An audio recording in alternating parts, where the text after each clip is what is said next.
Dovolte, aby som vám predstavila nášho hostia. Je to Michal. Michal, ste ešte OK? Vy zvládnete to? Zvládate to, že sme dneska nemali zvuk a už sme OK? Je to v pohode? Ja som úplne v pohode. Dobre, OK. Takže dovolte, aby som vám predstavila Michala. Je to vzťahový terapeut, pán, ktorého sledujem už rok. A sledujem ho pretože tá téma je neutíchajúca, pretože každý jeden z nás máme partnera alebo partnerku, niekedy sme možno slobodní, niekedy sme možno nejakých len milenických vzťahoch, ale stále je to nejaký vzťah. Tak Michal, predstavte sa nám, povedzte nám o vašich úspechoch, lebo viem, že ste autorom niekoľkých kníh, niektoré ste písal spolu s pani manželkou, čo je si myslím veľmi unikátne, keď ľudia vedia spolupracovať ako manželia. A takisto máte za sebou jeden krásny projekt aj Honeymoon, to nám porozprávate, ale zároveň povedzte to vy, pochválte sa. Děkuju. Moje jméno je Michal Bartoš, tedy celé jméno. Ano, je pravda, že se ženou jsme vztahoví poradci, napsali jsme spolu knihy Smysluplné vztahy, Zrození k propojení, Cesta příběhu, což jsou poměrně dost úspěšné tituly, když bych se měl být v prsa, a já jsem teď vlastně letos vydal knihu samostatně, ta se jmenuje Labutě na nádraží nepatří. To je trošku jiná, protože tam ty knihy jsou klasické seberozvojové, o kterých jsem mluvil. Třeba Smysluplných vztahů se prodalo za poslední 4 roky v Čechách a na Slovensku více než 70 000 kusů. Gratuluji. A ta kniha je trošku jiná, protože to je seberozvojový román, Wow. který vlastně má, řekl bych, za záměr, a zdá se, že se i podle ohlasů lidí daří ten záměr naplnit. Ten román má za záměr vlastně nějakým způsobem spojit toho čtenáře s tím, jak on vlastně si utváří ty vztahy a takovou lehkou formou vlastně překódovat ty vztahové vzorce, které si často neseme z těch rodin, rodů, ty přesvědčení a všechny ty věci, které jsme třeba nakoukali i jako děti, nebo které se do nás uložili právě po těch rodových liniích. Takže to je aktuální kniha Labutě na nádraží nepatří. Výborne. Dobre, tak povedzte mi, aké to bolo honeymoon? To ma zaujíma a potom pôjdeme už rovno na tie typické otázky, ktoré asi máme na vás všetci. Je ich tu hodne. Dneska mi moji priatelia aj s nami písali, že wow, tento pán je mega. Tak mi písali toľko otázok, ktoré sa mám spýtať. Ale najprv mi povedzte, že aký máte teda vy vzťah k tomu, že ste mal ten honeymoon ako tiež terapeut. Aké to bolo pre vás? Jo.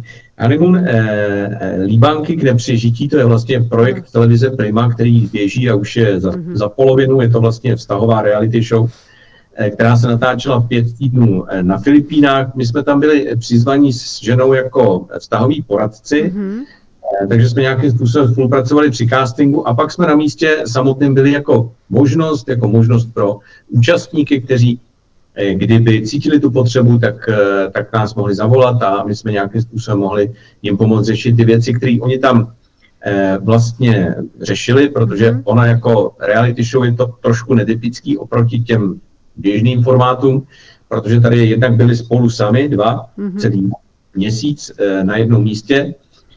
Měli tam takové jako základní přístřeší, vypadalo to velmi romanticky, bylo to takový přístřešek s velkou postelí a měli tam ohniště, měli tam venkovní sprchu. Nebylo to úplně tak moc drsný, vlastně potravu dostávali, mohli si ji vařit a tak dále. Okay. Ale přesto tam byly momenty, kdy bylo potřeba ukázat, jak se ten chlap tam o tu ženu postará, jak to mezi sebou vlastně mají a tak. Ty vztahové momenty tam byly zajímavý a ten záměr toho projektu byl takový, aby vlastně lidi mohli vidět v zhuštěné formě, jak ten vztah vlastně vzniká a jak se vyvíjí. A nemali ponorku, keď tam boli takto zavretí jeden celý mesiac, lebo bežne sme zvyknutí, že ráno odchádzame do práce. Bylo tam 5 párů, respektive pak tam nějaké páry ještě přibyly na výměnu. Už teď v tom neprozrazuju nic, co by nebylo vidět na obrazovkách. Takže tam bylo dohromady nakonec víc než 5 párů. A ne u všech byla ponorka. Samozřejmě, že byly někdy momenty, kdy už jaksi to soužití bylo hodně intenzivní na tom jednom místě, ale to k tomu formátu patřilo. Jo, chápem, rozumiem. Poznám veľmi dobré reality show. Ale poďme teda rovno na tie vzťahové veci. Povedzte nám, Čo teraz aktuálne posledný rok alebo 2 vnímate vy ako najkľúčovejšie veci medzi mužom a ženou? S čím najviac chodia za vami? Čo sa tam deje medzi tými ľuďmi? Doba sa zmenila, my sa meníme, všetko sa mení. Všechno se mění, to je pravda. Já si myslím, že by bylo jedno téma, který by bylo nějak hodně specifický, se kterým by chodili lidi, to bych asi takhle úplně neřekl. Ty příběhy jsou samozřejmě vždycky trošku jiný. Velmi často přicházejí třeba ženy, které mají za sebou dlouhé partnerství a vlastně někdy přicházejí dost vyčerpané z toho partnerství, protože neměli nějakým způsobem dobře nastavené hranice nebo sami na sebe zapomínali. Čiže je to o tom, že ta hranice a zabudáme na seba. Tak, přesně tak. Dalo by se říct, že to jsou témata, ale jak říkám, nejsou úplně hlavní, ale je to častý téma, že vlastně najednou ta žena zjistí, že nechala sama sebe na posledním místě, děti odrůstají, partner se jí trošku vzdaluje a vlastně celý ten vztahový život najednou má dojem, že tak jako utíká směrem, který ona dnes celé řídí. Takže právě tam v ten moment dochází k tomu bodu toho co já vlastně chci, protože do té doby to většinou bylo v těchto případech, co chtějí druzí, jak se postarat o děti, o partnera. Vlastně je to taky takový nějaký model, který si ta žena přivnesla ze své původní rodiny. A teď se najednou dostává do toho bodu, co chci já. Jak by ten život měl dál vypadat podle mě. Jo? A dostává se do kontaktu s tím já, s tím svým, s nějakým svým záměrem, v tomhle případě třeba vztahovým, anebo vůbec celkově životním, jak vlastně dál vést ten život, jak dál vést vztahy. A majú to takto iba ženy, alebo to takto majú aj muži? Mají to takhle samozřejmě i muži. U těch mužů tam hraje velkou roli, přicházejí tedy muži, musím říct, i takoví, kteří mají zájem o rozvoj jako o téma, protože cítí, že jako chlapi potřebují se někam dál posunout, což je skvělý.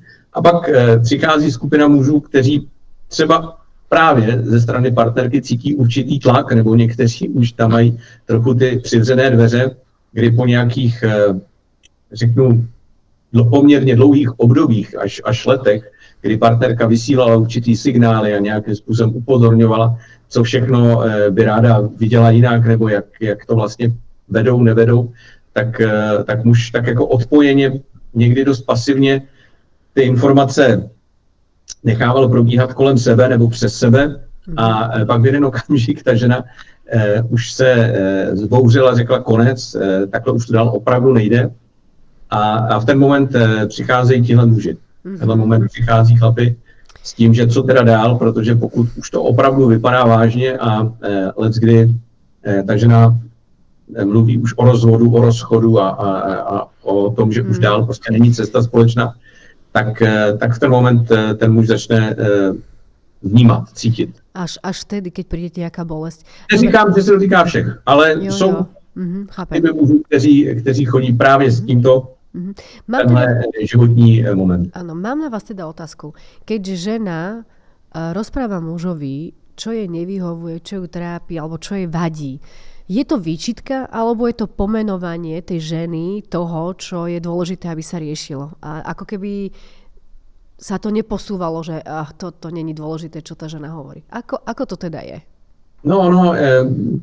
Jako všechno to má dvě strany, jo? Protože většinou si tyhle věci hodně povídají s tím nastavením právě z těch rodů. To znamená, že ono jde taky hodně o tu formu. Ve chvíli, kdy ta žena je v tom partnerství, v té roli té matky, to znamená takové té, která to tak trochu jako vede.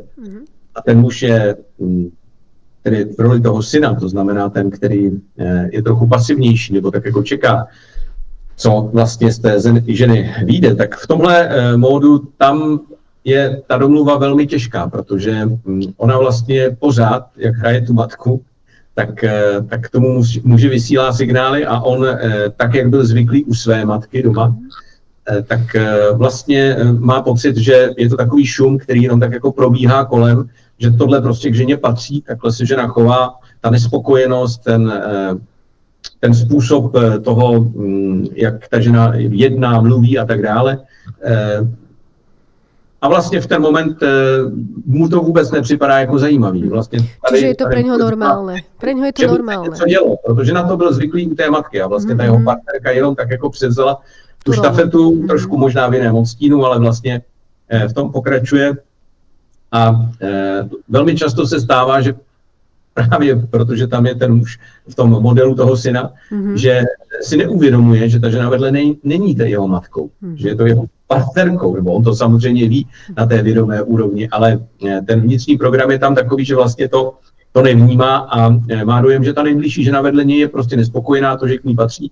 A ve chvíli, kdy ta žena řekne dost, tak začíná, jak jsem o tom mluvil před chvílí, právě to překvapení, protože on si najednou začne uvědomovat, že tahle žena vedle něj je s ním dobrovolně, že to není jeho matka, která se o něj starala a spoustu věcí za ní udělala a vlastně nad spoustou věcí třeba mávla rukou. Aha. Ale tahle žena v jeden okamžik opravdu může říct dost, takhle já už dál žít nechci. A v ten moment potom vlastně on tak jako se probere z toho programu, toho syna, který jede pořád vlastně už od toho dětství. A myslíte si, že ten muž to vie, že ona je vlastně ta jeho matka? No tak velmi často si to uvědomí později, nebo samozřejmě ve chvíli, kdy se ty věci trošku rozklíčují a dá se na to nějaký jiný úhel pohledu, tak pokud má tu snahu tu věc pochopit, tak může vnímat, že to opravdu tak jako v jeho životě je. To jsou věci, které vlastně chlapi nechtějí příliš cítit, jo? Protože ono není to úplně komfortní. Samozřejmě tady se dostává do situace, kdy si nepřipadá úplně jako frajer, což většina mužů samozřejmě chce si připadat jako frajer celý život. Je to pochopitelný, ale není to úplně věc, která by byla možná, protože my se v rámci toho cítění sami sebe můžeme a často prostě nutně dostáváme do vrstev, kdy vnímáme i ty druhé polohy, které máme. To znamená někdy i tu slabost, někdy i věc, která prostě třeba se nám neúplně líbí. Ale když ji přijmeme a jsme s ní konfrontováni a potom jsme schopni s ní nějak dál pracovat, tak tam je možnost té změnit. Jo, ve chvíli, kdy to od sebe neustále nějakým způsobem vlastně odtlačuju a odrážím zpět a ty zpětné vazby nepřijímám a vlastně vůbec nepřijímám tu situaci, ve které se nacházím, tak se to jenom cyklí a ta bublina okolo toho člověka jako narůstá, tam prostě nechce vnímat, nechce vidět tu realitu, kterou si tvoří. OK. A mám teda pár otázok k tomu, aby sme teda pokračovali. A potom príde k tomu, že žena hovorí, ale mňa už nebaví byť tvojou matkou. A muž povie, dobre, a mňa nebaví, aby ty si ma poučovala a rozprávala mi, čo mám a nemám. Hej, príde k tomuto, k tejto nezhode. Ale môže byť aj taká situácia, že niekto príde za vami ako chlap, že chcem to riešiť, hej, že kvapkami do topánok. Ale sú aj muži, ktorí to vyriešia tak, že idú a hľadajú hneď druhú ženu. Že robia to, že tak, že zo vzťahu do vzťahu. Hej, že keď potrebujem tú maminku a takto sa postavila na tie zadné nohy, tak si idem hľadať ďalšiu maminku. Čo si o tom myslíte? No tak je to zkušenost. Tady my nejsme zvyklí tak moc přemýšlet tímhle způsobem, ale tam je jenom jasný, že ten muž si ještě tu zkušenost neodžil a potřebuje si ji odžít dál, čili tam proti tomu nelze nic namítat. Ano, on si najde další partnerku, která mu hraje podobnou roli. Zase, jak říkám, třeba v jiném odstínu. Možná, že se i ta doba, po kterou mu ji bude ochotná hrát, zkrátí. Pokud mu to ta první žena hrála třeba 15 let, tak s touhle ženou už třeba tak dlouhá doba nebude. Třeba už ona nebude tak dlouho ochotná mu hrát tu matku a zase jako mu po nějaké době nastaví to zrcadlo toho, že vlastně takhle to dál nejde. Ale jak říkám, to je čistě individuální. Ve chvíli, kdy se ta zkušenost vyčerpá a kdy ten muž nějak opravdu už začne chtít vnímat sebe a začne mu to být opravdu nepříjemný, protože sám sobě vlastně v tom pocitu začne mu to vadit a začne mu to být nekomfortní, tak potom je ten moment pro tu změnu, protože nemůžete změnit nikoho, pokud on sám nechce. A myslíte si, že sú muži, ktorí v podstate v tejto roli sú, že toto je moja matka celý život a potom sú takí, ktorí sa naozaj prebudia, že aha, tak toto nechcem? Ano, to říkáte přesně. Jsou chlapi, kteří to takhle mají a pak jsou muži, kteří už tohle chtějí samozřejmě překročit. No. Oni v tom jsou různý zranění z dětství a různé věci, které ten muž prostě nechce cítit, proto je pořád jakoby v tom modelu toho syna. A má to samozřejmě různý odstíny. A ve chvíli, kdy se rozhodne, že vyroste, tak to může samozřejmě překročit. Výborne. Ale potom, čo takýto scenár? Poznám taký príbeh. Muž a žena sa veľmi ľúbia, ale žena začína mať toho dosť, aby bola jeho matkou. A idú na terapiu, terapeutka povie, áno, tak mu prestaňte robiť matku a vy už nebuďte ten syn. A je tam veľká láska, ale ten chlap proste jednoducho je sráč a povie si, OK, tak obetujem lásku namiesto toho a idem za to druhou ženou, lebo toto nie je pre mňa komfortné. Urobiť takúto zmenu. O čom sa rozprávame? Rozprávame sa o egu, alebo aký máte na to názor? Povídáme si o tom zranění. Který v něm je, na který vlastně nasedá ten model, na kterém on potom nějak utváří to partnerství.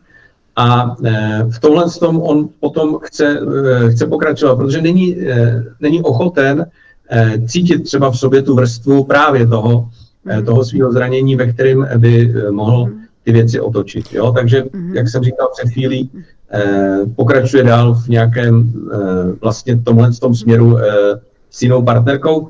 Je pravda, ono říkat, že je sráčno, se to tak může jevit, protože třeba odejde z jednoho partnerství do druhého, ale jak říkám, tam zatím jsou motivy, které jsou mnohem hlubší a které souvisejí právě s tou určitou nezralostí, kterou on v sobě pořád si nese.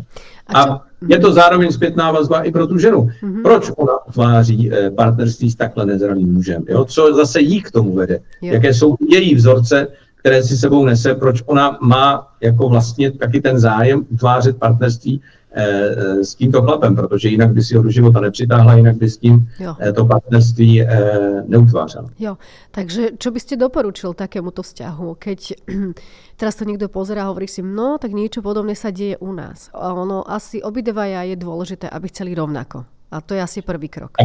To je první krok, aby si oba dva řekli, jak moc vlastně dál chtějí spolu to partnerství utvářet, protože pokud je tam třeba snaha jenom z jedné strany, ze strany ženy, ale už jsem zažil samozřejmě i případy opačné, že muž rostl nějak jako v tom svém vývoji a překročil třeba i tuhle hranici, kdy najednou zjistil, že už mu nevyhovuje to partnerství tak, jak je utvářený, jak to s tou ženou vedou a ta žena nechtěla se z toho pohnout, vlastně neměla vůbec žádný zájem o ten vývoj.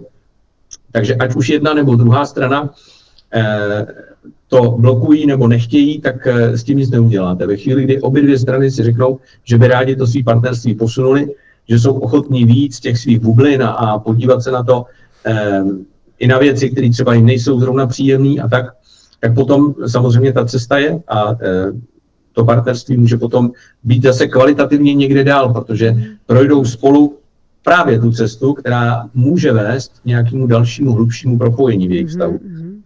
Protože najednou o sobě navzájem něco zjistí, najednou zjistí, že ty motivace k jejich vztahu, vědomí motivace najednou jsou silný a díky téhle motivaci spolu zůstat byli ochotní každý z té své strany něco překročit, něco překonat, něco v sobě změnit.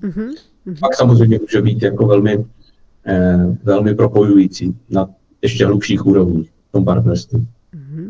Dobre, a ja by som sa vás teda spýtala, že máme pár, ktorý sa rozhodol, že idú do toho spolu.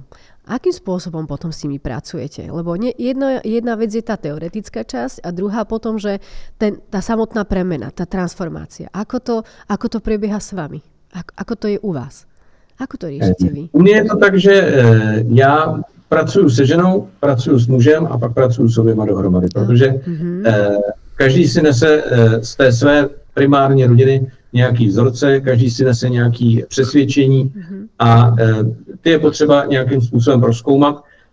Je potřeba, aby oni si je zvědomili, protože v tu chvíli oni samozřejmě nějak víc můžou být v kontaktu právě s tím, co chtějí, co žijou, jaké nevědomé vzorce, velmi často jsou to nevědomé vzorce, které nás ovládají a jaká ta část toho nevědomí vlastně doposud tvořila ty jejich vztahy, ten jejich život.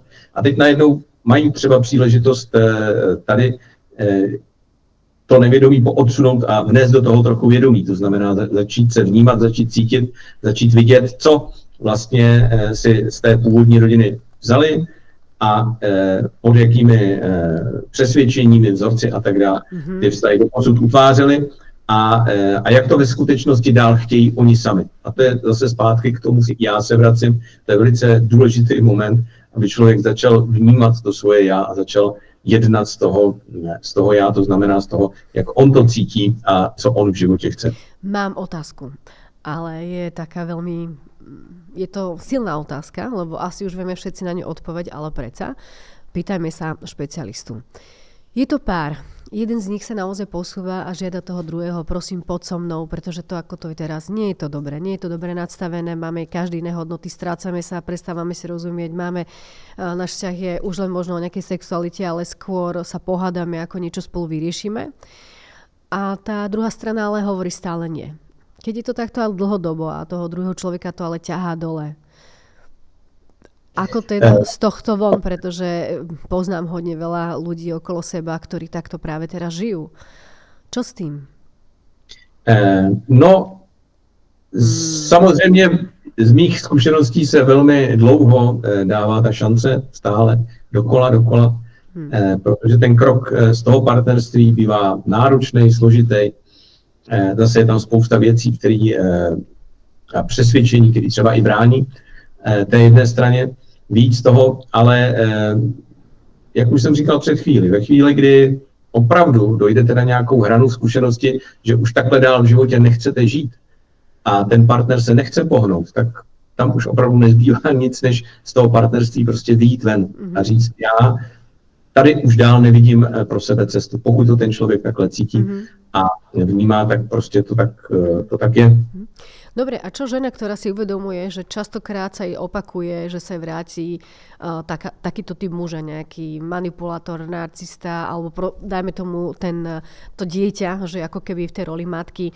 Čo s takou ženou? Ja všetky tieto odpovede poznám, ale vy ste tu dneska na to, aby ste nám možno hlbšie, keďže ste vzťahový terapeut, nám na to povedal, že čo s tým teda? Čo by mala urobiť tá žena? Je to hodně individuální. Je to opravdu hodně individuální. Tady se dá dost těžko říct v obecné rovině, co tak jako platí. Samozřejmě většinou zatím bývá ten vztah s tím otcem, který je vlastně pro tu ženu takový v tom životě dost určující.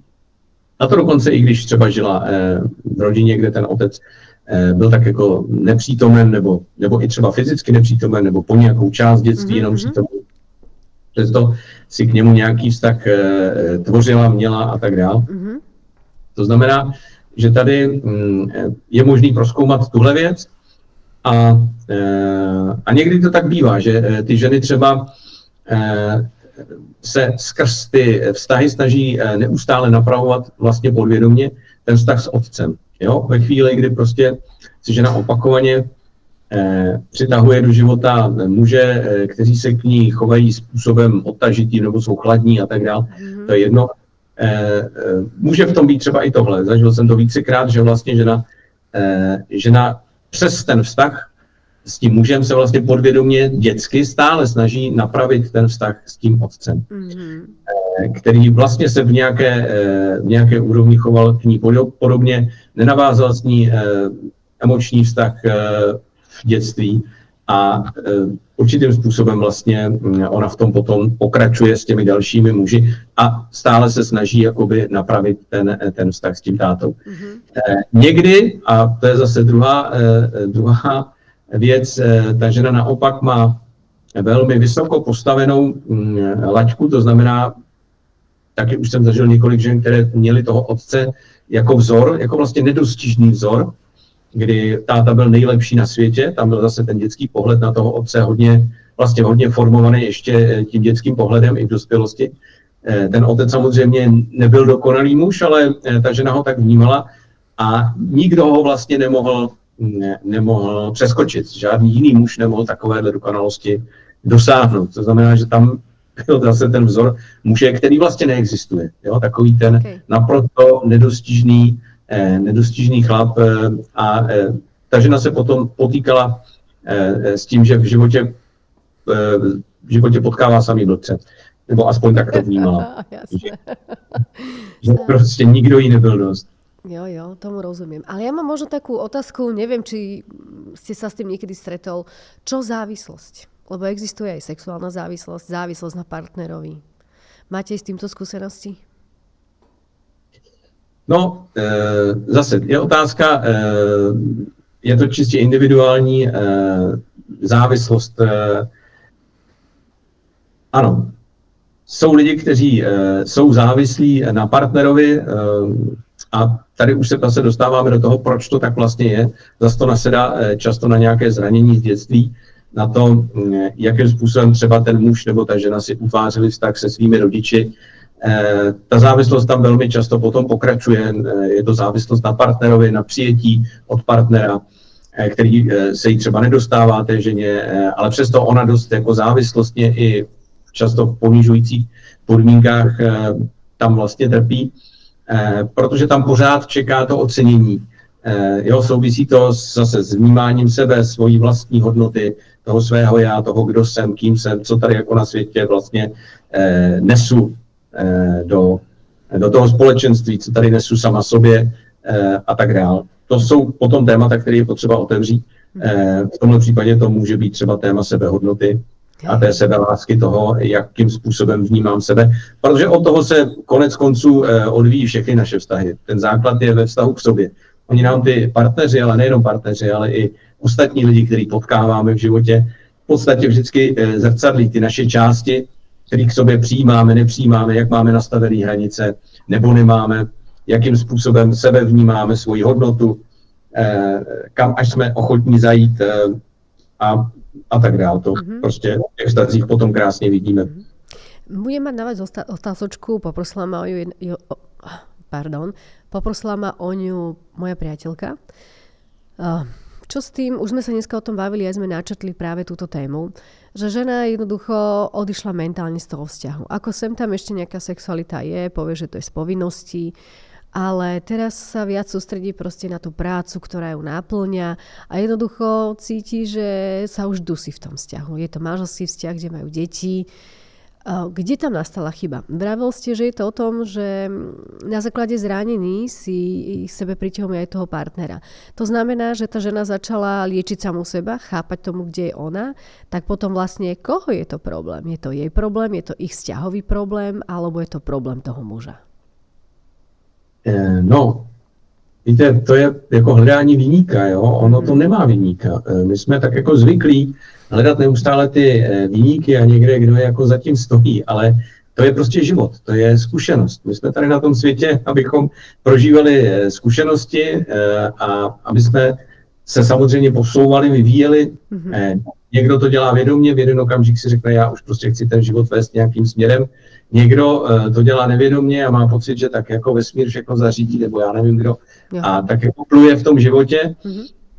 Jsou to různé přístupy k tomu, ale nemá to viníka, nemá to toho, na koho by bylo možno ukázat prstem. V nějaké situaci ta žena si našla toho muže. Jistě v té situaci byli spolu, my tomu říkáme partneři svého levelu, naší knize Smyslu plné vztahy s mojí ženou. Jo? Patrně v té době byli partneři svého levelu. To tak většinou bývá na tom začátku toho vztahu. Proběhne tam jiskra, ty lidi si rozumí, začnou spolu utvářet vztah, pořídí si spolu bydlení, pak i ty děti a pak se začnou projevovat různý rozdíly. A teď je otázka, jakým způsobem k tomu ty lidi přistupují. Jestli ten život řídí nějak vědomě a chtějí jako s tím pracovat, anebo to nechávají tak jako nahromadit a v jeden okamžik už potom, jak říkáte, třeba se v tom nedá už ani dýchat, protože se zjišťuje, že ta cesta toho jednoho je třeba až příliš odlišná od toho, co chce ten druhý. Vlastně se to příliš nekomunikovalo třeba už po průběhu toho vztahu a tak dál. To je zase hodně individuální, ale v okamžik, kdy to dospěje do tohohle konce, o kterém vy mluvíte, tak je to vlastně jenom naplnění určitý zkušenosti. Ta žena má nějakou zkušenost životní, kterou tím naplnila. To znamená, došla k poznání, že a teď zase, to je hodně individuální, jo, protože v tom vztahu jsou různé věci, které ona mohla pochopit, vnímat, to, jak se vztahovala ke svým partnerovi, to, jak se vztahoval on k ní. A ten výsledek je tenhle. Prostě dneska jsou každý někde jinde. Ona se rozhodla jít ve svém životě někam dál, protože se třeba chce posouvat. Ten muž šel trošku třeba jinou stranou nebo zůstal někde stát. A ty zkušenosti se tady vlastně jako rozdvojují. A velmi často prostě není už potom, už to není kompatibilní. Už to prostě nepovídá.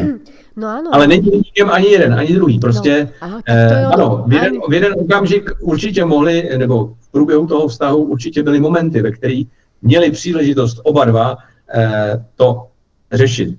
A pak je zase, to je čistě individuální záležitost, pak je otázka, co vlastně se v těch situacích dělo. Jestli třeba ona jako partnerka to chtěla řešit, on nechtěl, to znamená, že se tak jako odpojoval, nechával to být, nebo říkal prostě nechoď za mnou s těma nesmyslama, prostě buď ráda, že jsme jak jsme a tak dále. A jí to samozřejmě nestačilo a tak. Takže pokud tyhle věci se tam utvářely tímhle způsobem a už to třeba opravdu, jak říkáte, trvá delší dobu, tak je zřejmé, že tady prostě v jeden okamžik už nastalo to odpojení. Tady nejde dávat nějaké jako komunikační hry nebo nějaké návody na to, aby spolu lidi dál žili. Jo? Já si myslím, dneska už lidi, my jsme natolik, naše úroveň toho vědomí už je natolik vysoká, ženy už jsou natolik samostatný, dokážou jaksi způsobem, který třeba před nějakými ještě 50-70 lety třeba nebyl tak úplně představitelný, ale dneska už mají možnosti daleko jiný, tak spousta lidí už dneska prostě nechce zůstávat v těchto kompromisech. Ano, ale někdy dokázali držet jejich rodiče, prarodiče, ty kompromisní vztahy, tak to už prostě tady ta další generace žít nechce. Áno, ale častokrát povedia, lebo máme deti, nemám kam ísť, máme spoločný majetok, strašne veľa zbytočností nás čaká a tak ďalej. Ale ja som názoru, že keď to nefunguje, tak vlastne oni len dávajú nesprávne vzorce tým deťom, lebo ich klamú, že takto vlastne vyzerá vzťah. Ano, je tam spousta těch vzorců, o kterých vy mluvíte, který si potom ty děti přetášejí dál do svého dospělosti. Ve chvíli, kdy ten vztah opravdu nefunguje, kdy ty dva lidi se opravdu už nemají rádi, někdy to jde i do té toxicity, to už je přes všechny hranice často. A ty děti v tom rostou. A jestli si ty rodiče myslí, že vlastně ty děti to nevnímají, tak ty děti to vnímají na prvním místě. A právě přes to jejich otevřený jako vědomí nebo nevědomí, to jde přes ty děti, to jde velmi často hned poznat. Jo? Někdy ty děti i potom trpí úzkostma, somatizují na nich různý emoce a tak dále, protože ty lidi opravdu vytvářejí okolo sebe prostředí, který není zdravý.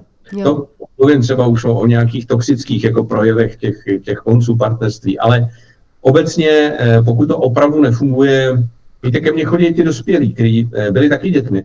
A já jsem slyšel mnohokrát na těch sezeních, kdy ty lidi říkali, kdyby se tak naše rozvedli, kdo v tom měl vyrůstat.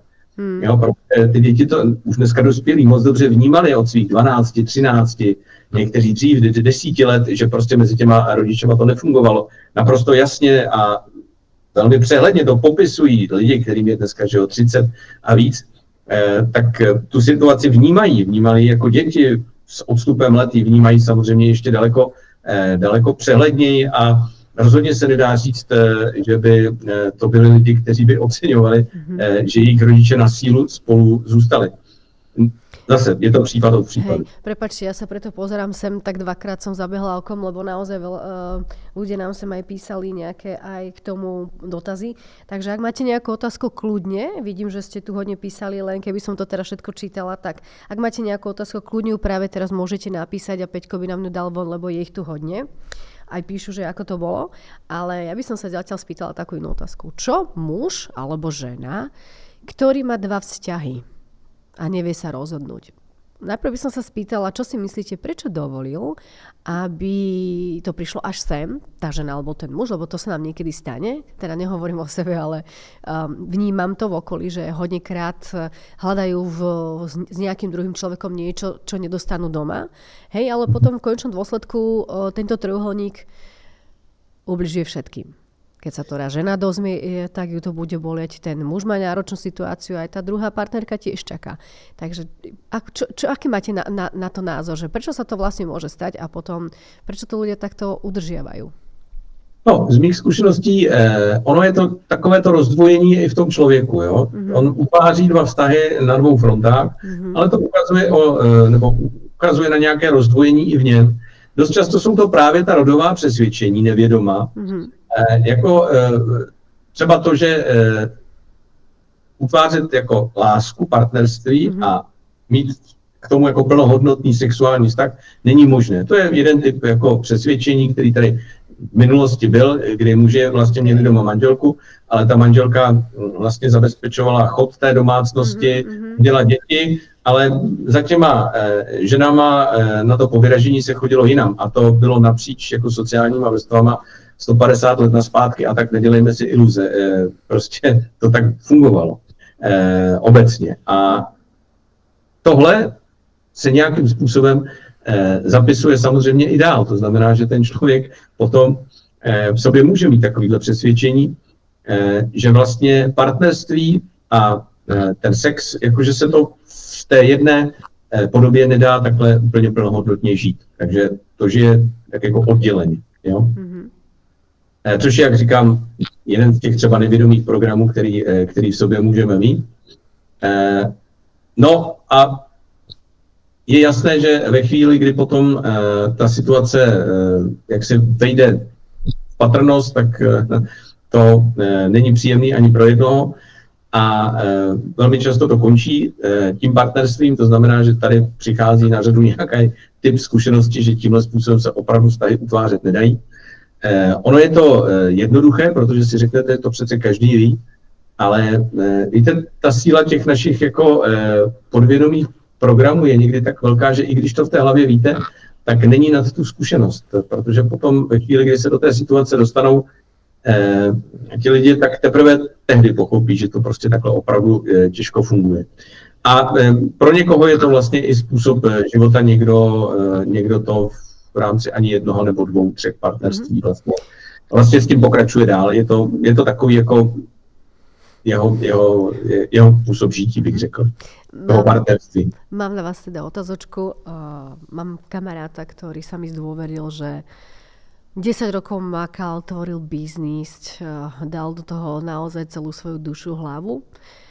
A teraz tak precitol po 10 rokoch a zrazu chce ten vzťah iný, že zrazu sa chce so ženou túliť, chytiť za ruku, hovorí, máme prachy, poďme si ich užívať a chce si ho viac tráviť čas a viac sa si ho milovať a robiť také tie veci, ktoré niekedy zažívali na začiatku a tá žena to úplne nechápe teraz, že čo ty vlastne odo mňa chceš a má pocit, že on na ňu tlačí, viete, on zrazu po 10 rokoch má prísť nejakej zmene a ten muž má pocit, že ho tá žena odmieta a je to pre ňo ťažké, deje sa to už 3 mesiace a aj mu idú slzy do očí, viete, pre biznismena alfa samca zrazu takáto situácia. Tak čo si myslíte? Ako z toho von, alebo čo si uvedomí? No, tady je ten moment toho rozvoje, který přišel právě třeba ze strany toho muže.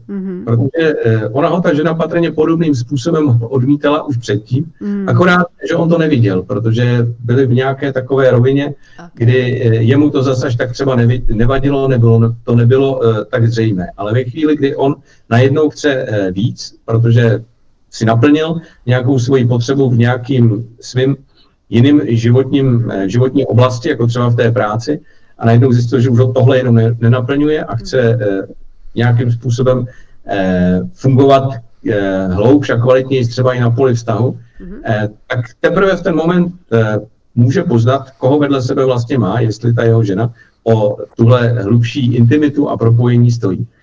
A tam je to na ní, aby ona řekla, jestli a s nějakým způsobem k tomu zaujala postoj, jestli je jí to příjemný, jestli vlastně vůbec ona dokáže být s mužem blíž, než byla třeba doposud, protože jí ta vzdálenost, kterou spolu třeba měli díky tomu, že on a jeho pozornost byla koncentrovaná někde jinde, tak vlastně ta vzdálenost jí mohla vyhovovat a teď najednou cítí, že ten muž chce víc, že se jí přibližuje fyzicky, emočně, prostě touží po nějakém hlubším propojení a ona na to není třeba připravená. Tak tady je zase z té její strany ta věc, zdali ona bude ochotná vlastně udělat ten krok taky směrem k tomu muži do toho partnerství.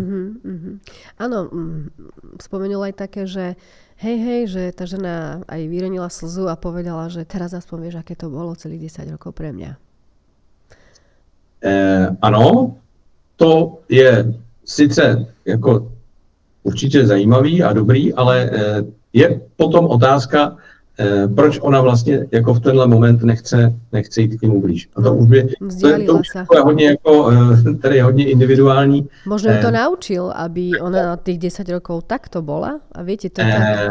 Ano, to samozřejmě můžem, ale kdyby ona s tím nebyla v souladu, tak to prostě nedrží tímhle způsobem. To znamená, že tady je potom ta otázka toho, to je přesně ono, když lidi něco chtějí, a pak to dostanou, tak jestli to opravdu chtěli.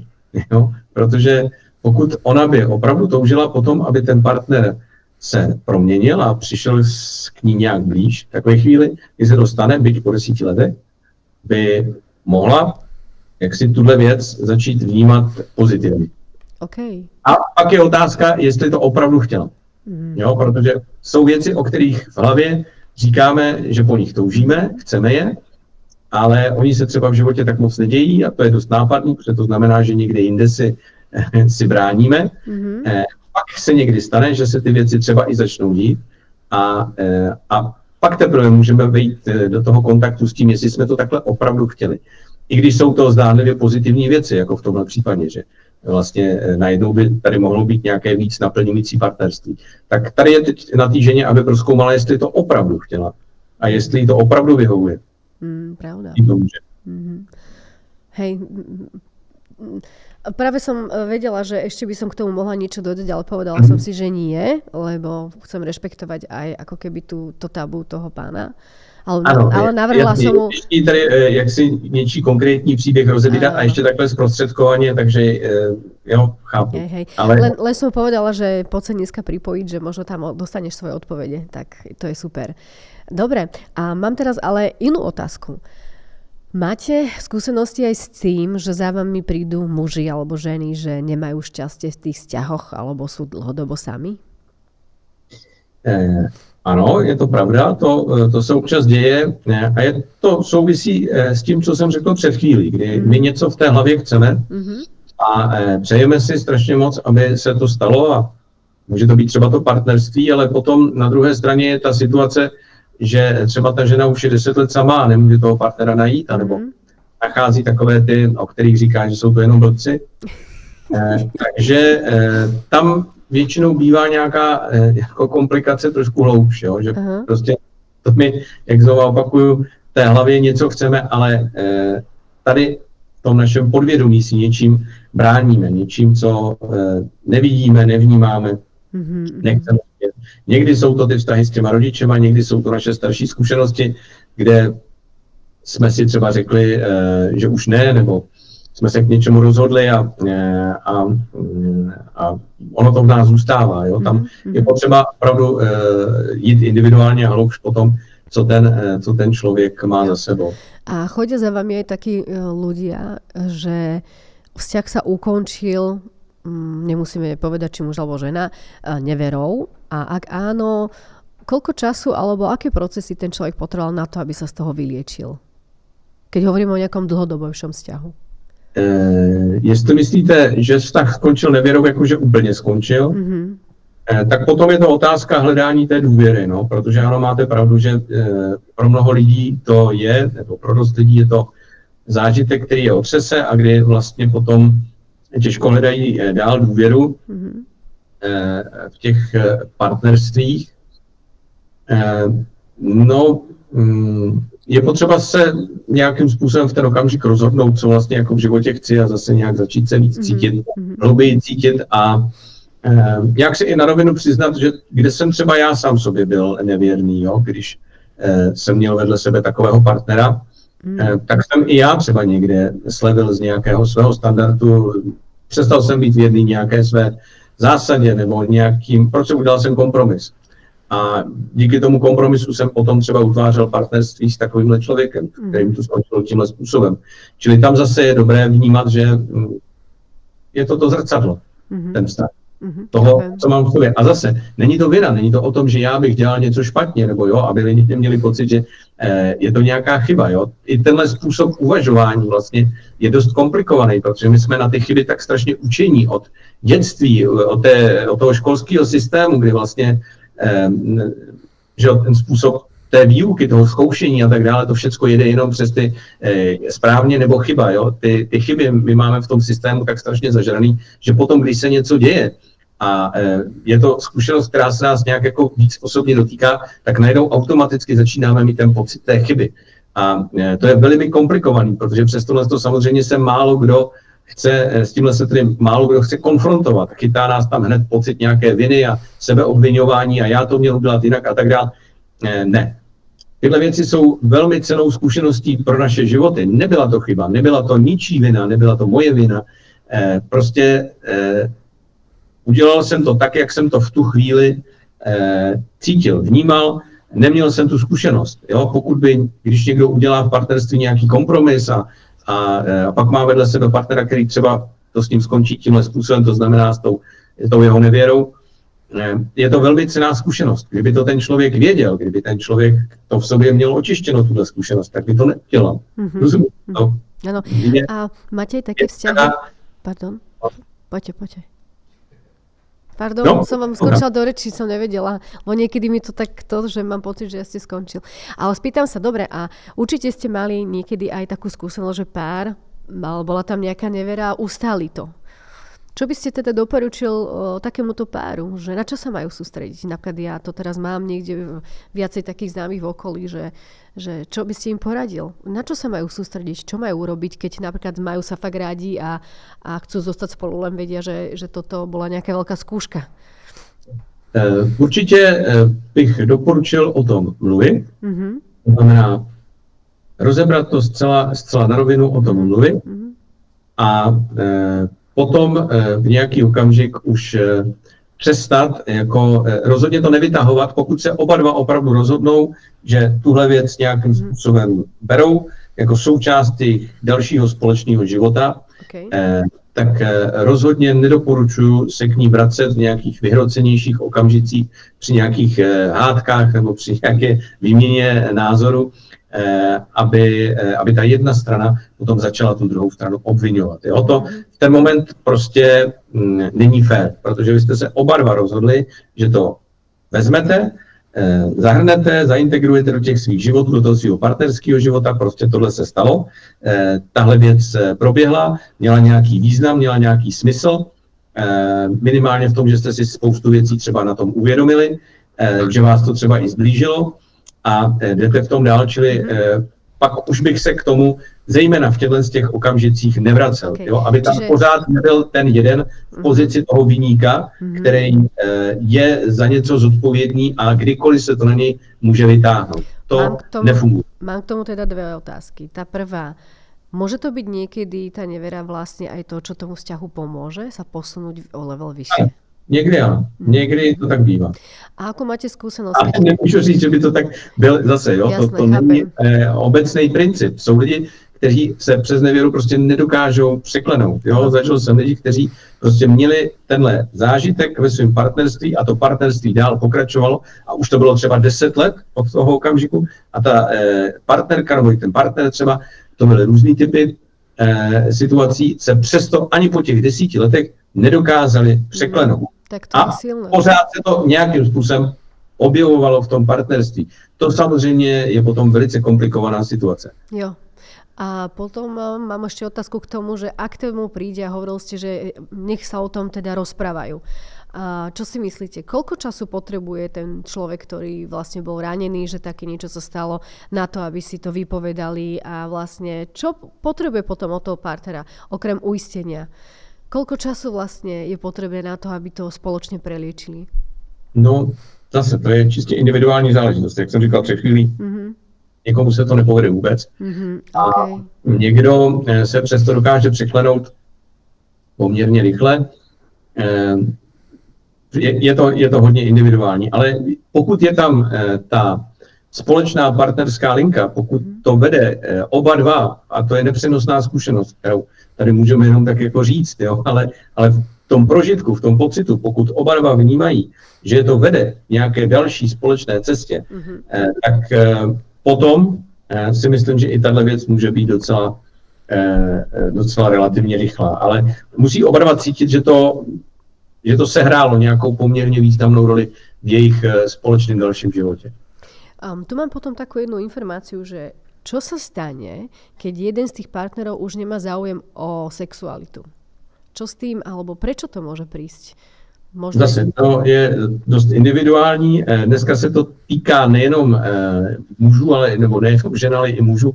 Je spousta žen, které říkají, že jejich partner nemá chuť na sex a že vlastně ti chlapi dneska už nejsou takový, že by jako byli oni těmi iniciátory, a zase jsou partnerství, kde to tak je, jo, ale pak jsou situace, kdy naopak si ženy stěžují, že to tak není, že prostě ti muži nemají zájem o sex, někdy je to naopak.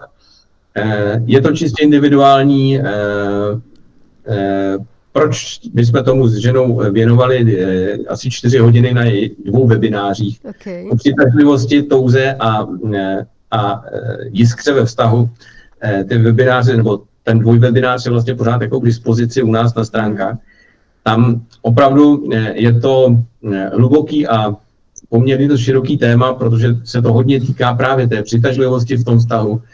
A potom i jde o to, jestli prostě ten muž nebo ta žena prostě v jaké jsou životní situaci, kde oni se právě teď nacházejí, co si sebou nesou, i z těch svých původních rodin a jeden okamžik potom prostě, když se ta žena odpojí od toho chlapa, může v tom být prostě více věcí. Jo. Je to, jak říkám, my jsme to pojeli komplexně ve 4 hodinách vysílání, takže když by to někoho zajímalo, tak doporučuju.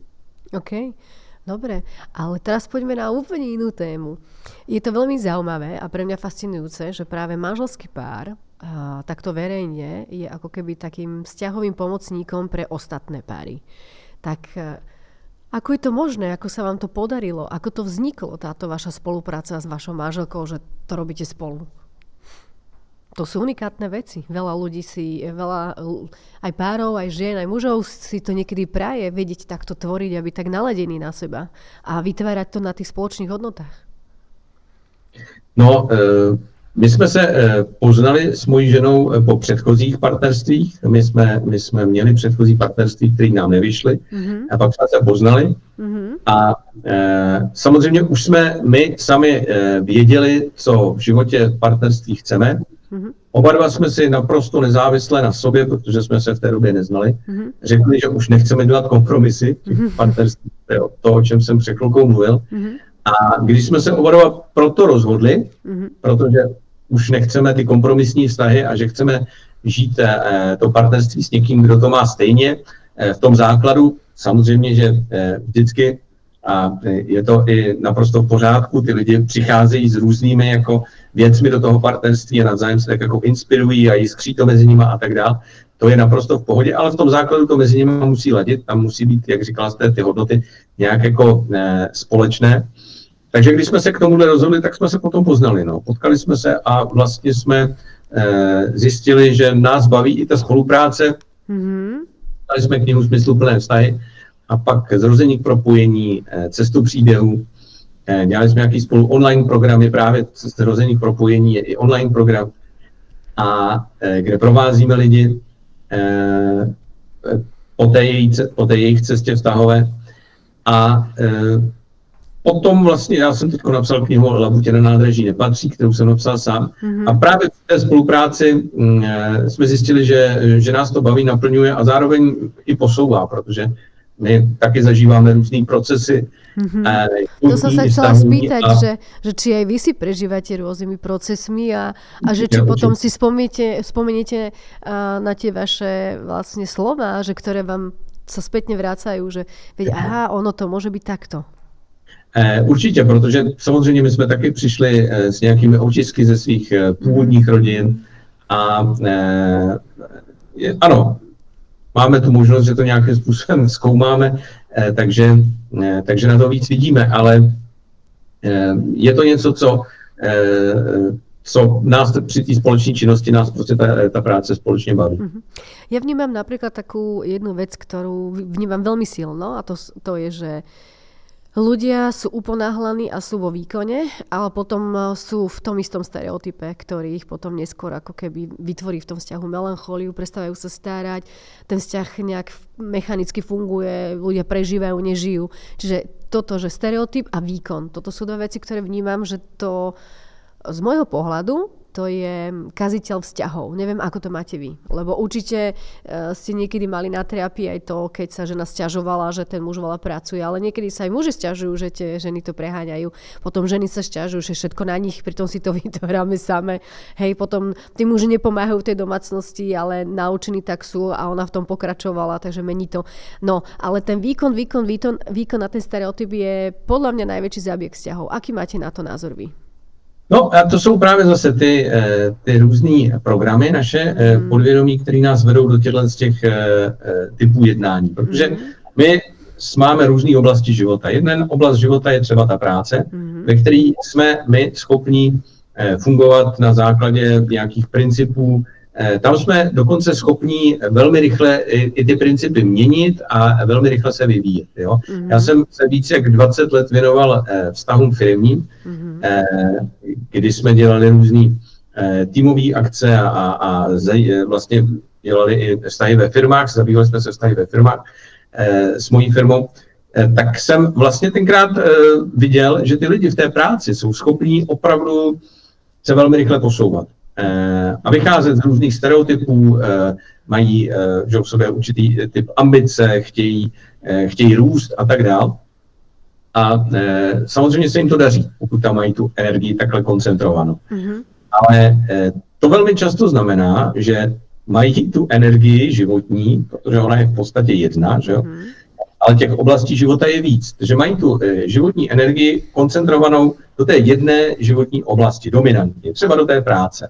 A ty ostatní oblasti, jako je třeba starost o sebe, nebo starost o to partnerství, to znamená vztahy, už nejsou z jejich strany tak opečovaný, tam už se jede na ten automat. Tam už se často jede právě na ten podvědomý automat, jak se to utvářelo dřív u nich v rodině. Prostě už tam není ten zájem, není tam ten zájem o ten rozvoj, vývoj, není v tom ta energie, protože ten vztah vlastně, to mají pocit, nebo lidi v téhle situaci velmi často mají pocit, že to vlastně se tvoří tak nějak samo. Našel jsem si ženu, našel jsem si muže a teď máme spolu děti, tak mají asi všichni ty děti, že jo. Jo, že tohle jsou jako věci, které se přece utvářejí, to není žádná velká věda, ona počká nebo on počká, vždyť od toho se máme přece, aby jsme se nějak jako podpořili a tak. A velmi často to potom jede k takové té pasivitě, jak vy říkáte, k něčemu, co vlastně je potom už takový docela automatický rutinní jednání. Je to o tom, že tam není ta pozornost, je to o tom, že tam není ten zájem, protože ten zájem je koncentrovaný právě v tom výkonu, v té kariéře.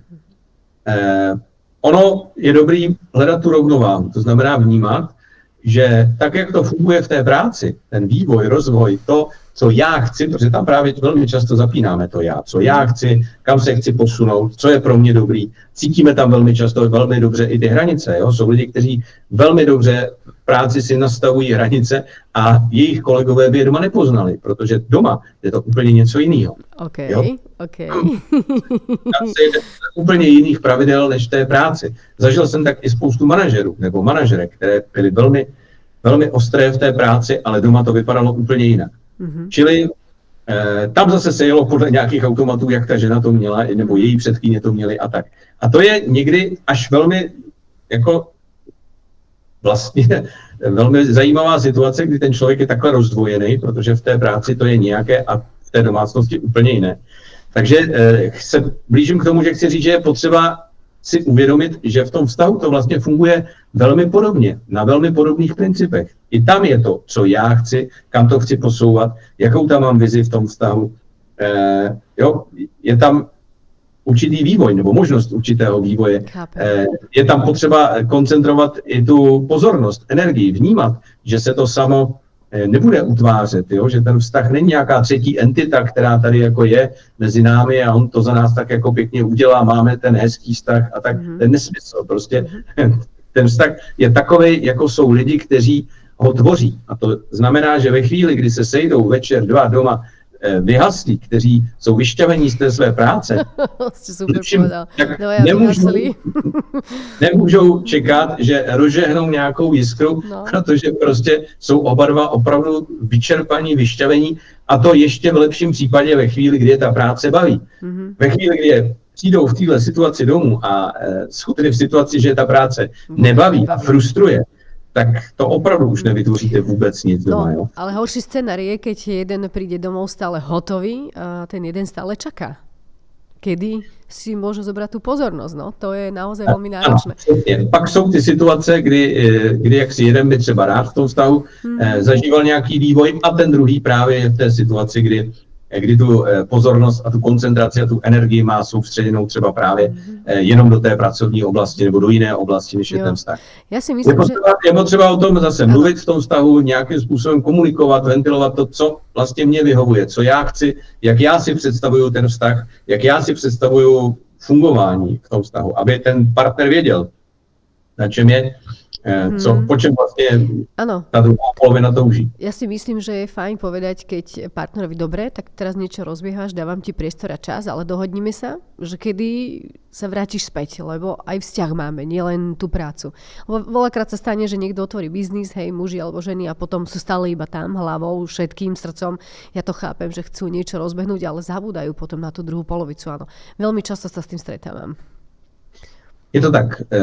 Ono to většinou jde zkombinovat, ale zase my jsme jako dost pohodlní, že? Protože potom je potřeba opravdu tu pozornost mít i trošku někam jinam, než jenom k tomu biznisu. Víte, ono je to někdy taková jako výmluva, jo? Že prostě teď to rozbíhám a teď tam potřebuji 100% pozornosti.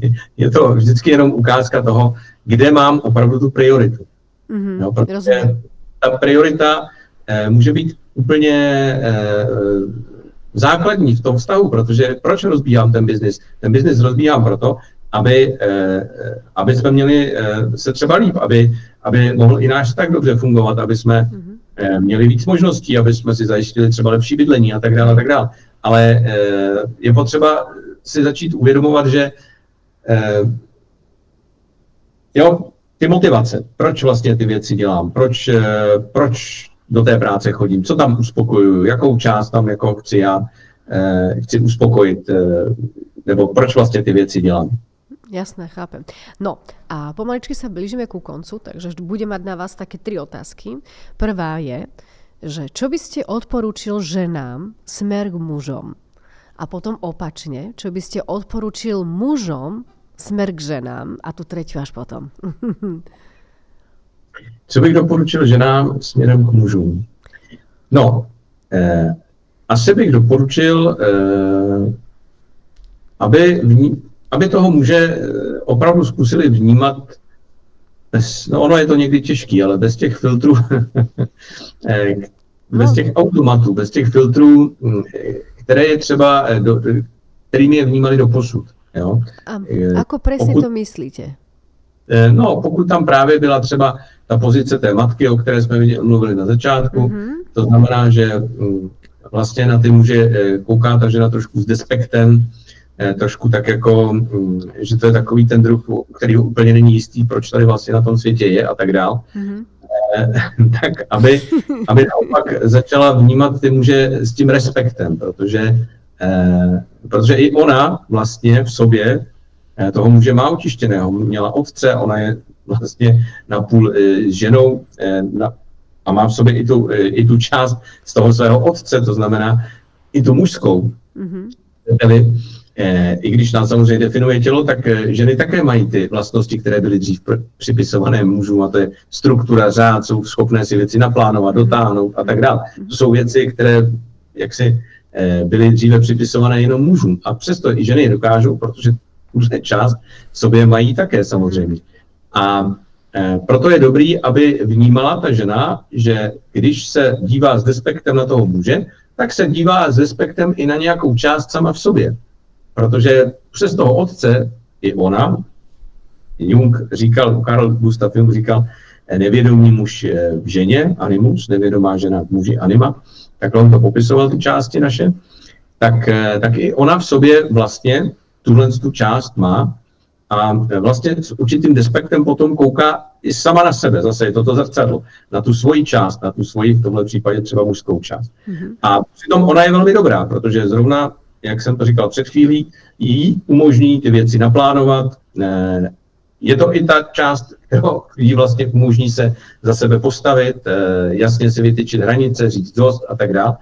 Tohle všecko vlastně muži dělají a jsou schopní udělat. Je potřeba ctít a mít respekt k tomu chlapovi, který ho třeba má vedle sebe aktuálně a který ten potenciál v sobě má taky, byť ho třeba neprojevuje, protože momentálně žije nějakou jinou zkušenost a spolu utvářejí třeba tu zkušenost té matky a toho syna, ale nemusí to tak být na pořád, jo? Je možný z tohohle vyjít, ale proto, aby z toho ty lidi vyšli, tak je potřeba, aby začali vnímat sebe, to znamená sami sebe, ale i sebe navzájem trochu jinak a i ty svoje části, aby začali vnímat trochu jinak. Tady bych doporučil ženám, aby přestali vnímat ty muže přes ty obvyklý filtry, na který jsou zvyklí. Ať už je to teda třeba ta pozice té matky, nebo naopak nějaká pozice takové ženy, která má pocit, že je příliš submisivní vůči těm mužům, nebo zase naopak v té pozici té dcery, která prostě jenom čeká, co ten muž řekne, kam zavelí a on jí určuje jako běh jejího života. Tak tam zase ta její část vnitřní mužská není tak moc vyvinutá, ona sama si nedovolí třeba být tak moc ven s touhle svojí částí a postavit se sama za sebe a tak dál, tak i tady je potřeba třeba, aby změnila ten názor a tu perspektivu, pokud jí to samozřejmě nevyhovuje v tom životě. Pokud jí to vyhovuje a pokud je s tím takhle spokojená, tak ať samozřejmě dál žije tak, jak je. Co se týká mužů, tak vlastně velmi podobně, protože my těmi filtry, kterými koukáme na to druhý pohlaví, to jsou většinou filtry, které máme právě z toho dětství. Velmi často ti chlapi tu svoji ženu vnímají filtrem matky a to ať v pozitivním nebo negativním smyslu slova. Samozřejmě si toho vůbec nejsme vědomi, protože máme pocit, že těchto věcí jsme se dávno zbavili nebo že vůbec nejsou, protože o nich nevíme nebo si je neuvědomujeme, ale tady bych chlapům taky doporučil, aby vlastně začaly ty ženy vnímat, aby se rozhodl ten chlap cítit, koho má opravdu vedle sebe, kdo je ta žena, aby se rozhodl opravdu prozkoumat, kdo je ta žena, kterou má vedle sebe, aby se rozhodl, že ji chce vnímat a cítit. Jo? A možno načúvať jej? Cože? Ano, přesně. To znamená vnímat to, co ona říká. Ano. Že opravdu zkusil poslouchat, nechat to k sobě dojít, přestal brát to, co ona říká jako kritiku, aby si to alespoň chvíli zkusil. Jo? Aby neměl pocit, že ve chvíli, kdy ona jak si něco směrem k němu vysílá, takže je to vždycky jenom kritika, protože na to byl třeba zvyklý u té svý matky, je na to alergický, protože ve chvíli, kdy něco takového začne, tak on okamžitě mu tam najede, ta matka, to je to, o čem jsem mluvil před chvílí, a on se v tu chvíli jenom brání. Není schopný tu ženu poslouchat, protože se v podstatě pouze brání. A to se brání ten malý kluk v něm.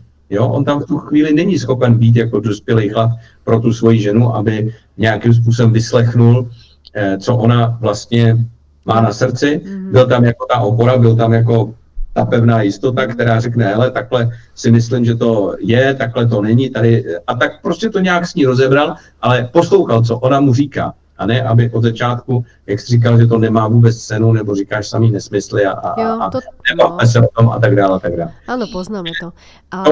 To bránění se a to je asi ta největší komplikace v té mužsko-ženské komunikaci ze strany těch mužů. Aby prostě byli chlapi ochotní tu ženu vyslechnout a pak nějakým způsobem na to reagovat a v klidu si říct ty svoje pozice a názory.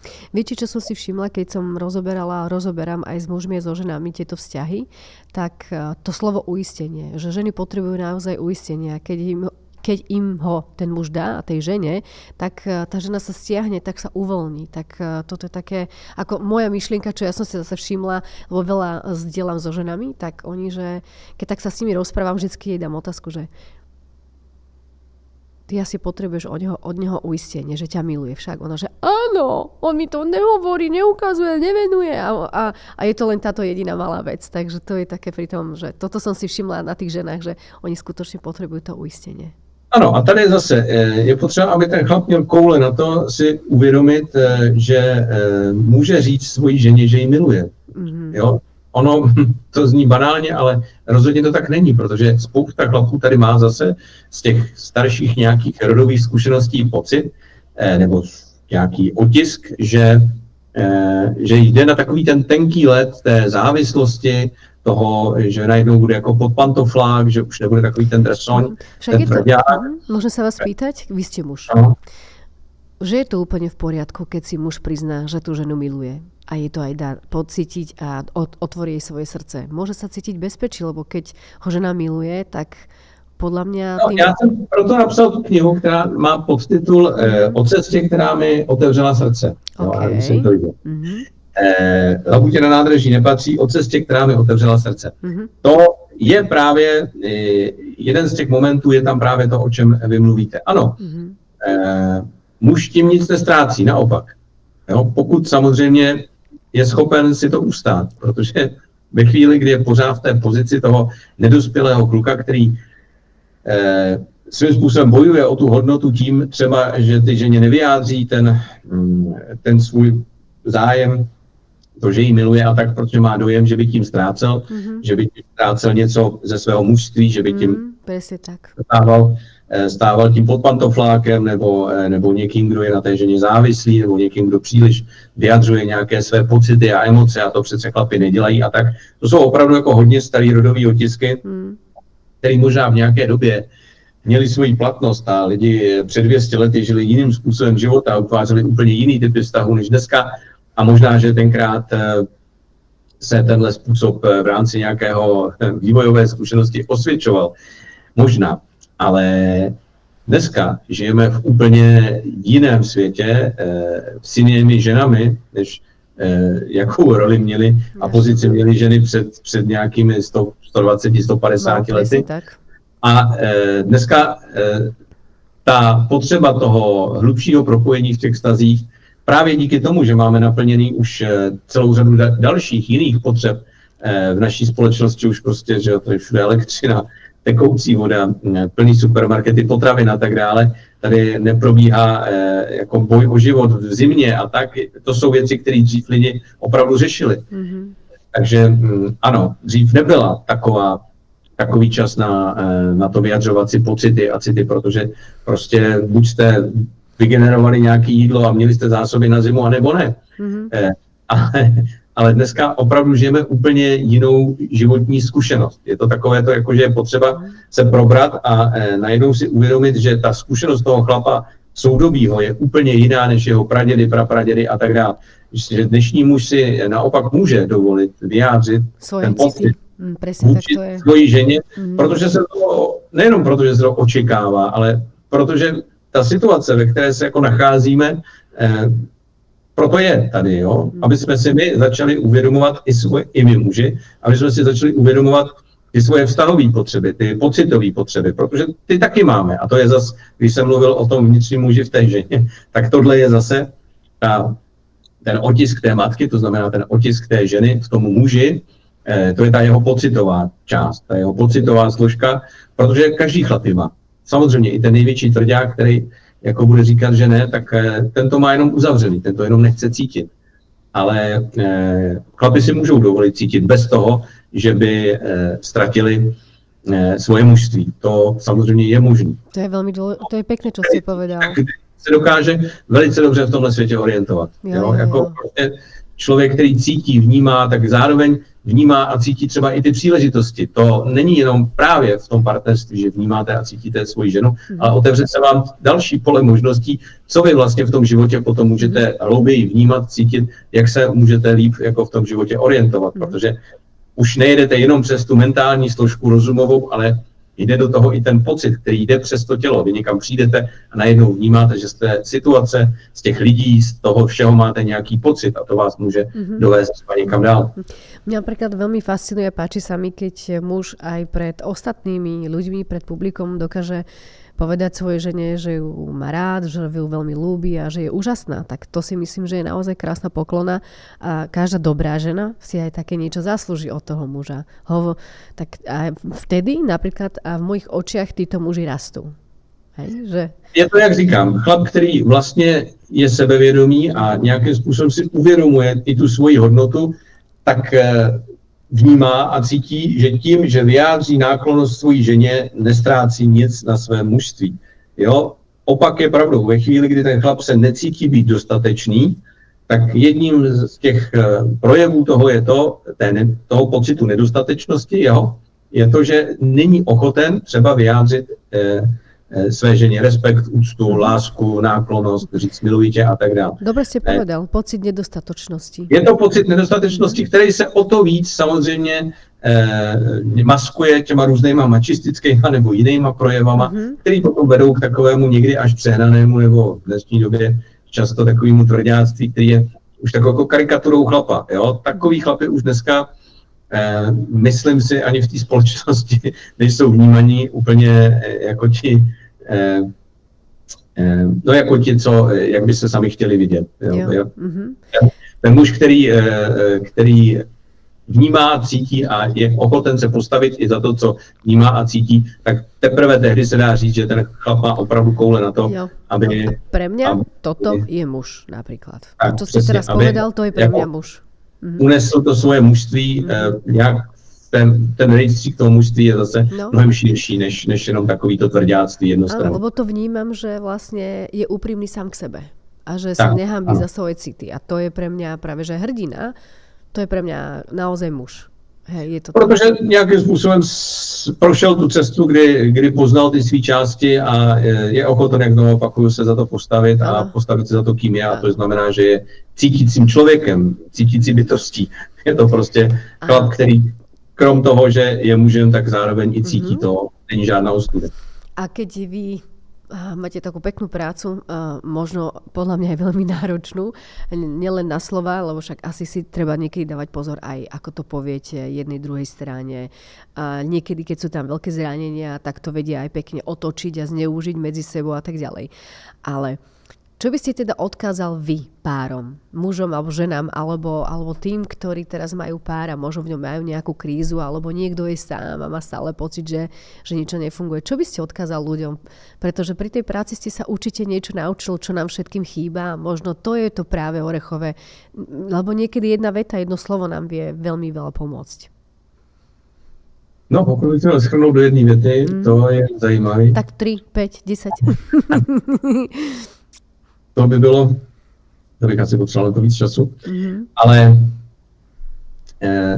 ono vlastně ty vztahy je potřeba, nebo je dobrý si možná uvědomit, že v tom vztahu to je vždycky o nás. Jo? Vždycky je to o mně. Nikdy to není o tom druhém. Ono, to zní možná zvláštně, ale když byste si tuhle větu nějak hlouběji pustili do sebe a zkusili si promyslet a procítit, tak vám třeba začne časem dávat smysl, protože můžete zjistit, že opravdu v těch vztazích my zažíváme ty odrazy, ty zrcadla toho, co máme v sobě. To znamená ty svoje nenastavené hranice, všechny ty možné pocity nedostatečnosti a tak dále a tak dále. To všecko nám vlastně ti lidi, nejenom partner, ale všichni ti lidi, se kterými ty různý typy vztahů, ať už je to v práci, v přátelství, v rodině a tak dále, kde ty vztahy utváříme, tak to nám ty lidi zrcadlí a ukazují nám, kde vlastně nás jako tlačí bota. Jo, my velmi často to otáčíme proti nim, říkáme, to je pěkný parchant, tohle je tyrán, tohle je ten na mě pořád tlačí a tak dále, a tak dále. Ale ty lidi vlastně jenom zachází tam, kam můžou. Dělají vlastně věci zase z těch svých nevědomých programů, které jdou, až my je pustíme. A ukazují nám a často nám brnkají na ty naše strunky, které jsou vlastně v nás potom citlivý, souvisí právě třeba s tou naší sebehodnotou a tak dále. A je dobrý si uvědomit, že ten základ toho všeho je ten vztah k sobě. Řekl, o tom mluvili u těch mužů. Ve chvíli, kdy ten muž má vztah k sobě dobrý, to znamená, přijímá se i v té poloze toho muže, který cítí, přijímá toho chlapa v sobě, který cítí, tak potom to dokáže dát i navenek a přesně jak vy říkáte, ze strany žen může vnímat i respekt, protože najednou třeba ženy dokážou ocenit i to, že ten chlap se dokáže postaviť za svý pocity. Ja som si raz pozrela, veľa videí som si pozrela, ale jedno sa mi veľmi páčilo, keď ste rozprával, že prečo žena potom prestane muža rešpektovať. Hej, keď povie niečo a nedodrží a bolo tam takýchto pár vecí a vtedy som si povedala, že prostě ten chlap, když něco řekne, tak si za tím stojí. To je jedna ze základních věcí, když chodí ženy, tak tohle je jedna ze základních věcí, které vůbec jako ženy na chlapech oceňují. Prostě to, že drží slovo. Jo, že ten chlap prostě něco řekne a pak to jde a udělá. Nejsou to jenom ty běžné věci v domácnosti, u těch to začíná, že někde něco přivrtá, přitluče a nechodí okolo toho rok, byť to pořád slibuje. Ale jsou to i potom další, daleko třeba zásadnější věci. Že prostě může se na toho chlapa spolehnout ta žena. A v tu chvíli ona se může uklidnit, protože ví, že vedle sebe má chlapa, na něhož se může spolehnout. Z vlastnej skúsenosti ako žena môžem povedať, že ak naozaj ja ako žena cítim, že sa od toho chlapa môžem oprieť a spolahnúť, v tom momente žena prestáva byť nervózna, je viacej v pohode, v kľude, vie, že ten muž tu pre ňu je a môže sa na ňo spoľahnúť, môže plakať, nemusí niekedy všetko zvládnuť. Naozaj úplne inak tá žena potom žije v tom vzťahu. Přesně tak. A já když se jenom vrátím k té vaší otázce závěreční, tak tam jsem se blížil k tomu vztahu k sobě. A to se týká nejenom mužů, tak jsem to tady teď před chvilkou jenom načrtnul s tím přijetím toho pocitu, ale i žen, aby vlastně všichni, ten základní vztah je v nás, to znamená, ten základní vztah je vztah k sobě samému. Ano. Ať už si to uvědomujeme nebo ne. Ať už na sebe kašleme, tím způsobem to potom třeba učíme i svoje děti. Taky jsem o tom točil krátký video, že někdy za mnou chodí ženy, že celý život se obětovali dětem a najednou oni už ani nezavolají, třeba když jsou dospělí. Jo? Jenomže velmi často, bohužel to bylo daný tím, nebo je to daný tím, že ta žena vlastně těm dětem ukazovala celý svůj život, že ona sama na sebe kašle, že ona sama sebe má na posledním místě. A tím vlastně ty děti to naučila, protože pro ně to není nic zvláštního. Za prvý vlastně je neučila nic inspirativního, protože takováhle oběť vlastně není příliš inspirativní pro nikoho. A v ten moment oni vlastně ani nemají se čeho chytit, protože většinou vlastně automaticky přijímají to, že ta matka, když na sebe kašle, no tak je to jako její způsob života, tak když oni na ní kašlou, no tak jim to taky není. Áno, hej, tak toto je. A vy máte peknú prácu vzťahovú a ja zase tú opačnú vzťah sám k sebe, takže dneska to bolo veľmi pekné a teda ja sa do vzťahov nehrniem, lebo musím sama povedať, že pre mňa je to stále veľká otázka, takže máte moju poklonu. Prácu, ktorú robíte dobre. Veľmi veľa ľudí by dneska volalo, že Soni, toto si úžasne spravila a mám tu aj pána, ktorý má aj vašu knižku, tak on si myslel, že tu dneska budete. Hovorím, nie, bude to online, no, že, Rudy? To bolo také zlaté. Ja by som veľmi rada chcela poďakovať za to, že ste nás neodmietol, práve naopak, že ste nám tu možnosť dal, pretože môjim cieľom zase je práve urobiť to, čo tu najviac chýba a to je tam vzťah sám k sebe a vzťahy a rodina. A to je presne to, čo robíte vy a preto som si dovolila vás pozvať. Verím, že ešte niekedy v budúcnosti sa nám to podarí, pretože by som tento koncept veľmi rada vytvorila na pravidelnej báze, kde samozrejme vám radi aj my budeme pomáhať a vy nám svojim vstupom. Tak ospravedlňujem sa za naše technické fopa. Ja už som sa usmievala, pretože ja už to poznám. Sú to veci, ktoré sa bežne dejú. A videla som, že Peter už naozaj bol nervózny, lebo sa to bežne vôbec nedieje, že nám nejde zvuk. Tak príjmite moje ospravedlnenie. Vyzerali sme možno, že sme úplní amatéri, ale my nie sme vôbec amatéri. Máme nádherné štúdio, že Peter? Takže tak. A pozdravujem pani manželku. Veľmi rada by som sa s ňou raz stretla. Ale sledujem vás z diaľky a fandím vám a robíte to dobre, tak v tom pokračujte. Děkujeme. No. Děkuji za pozvání. Veľmi pekný, aj vám pekný večer. Na Slovensku. A dobrú noc. Dobrou noc.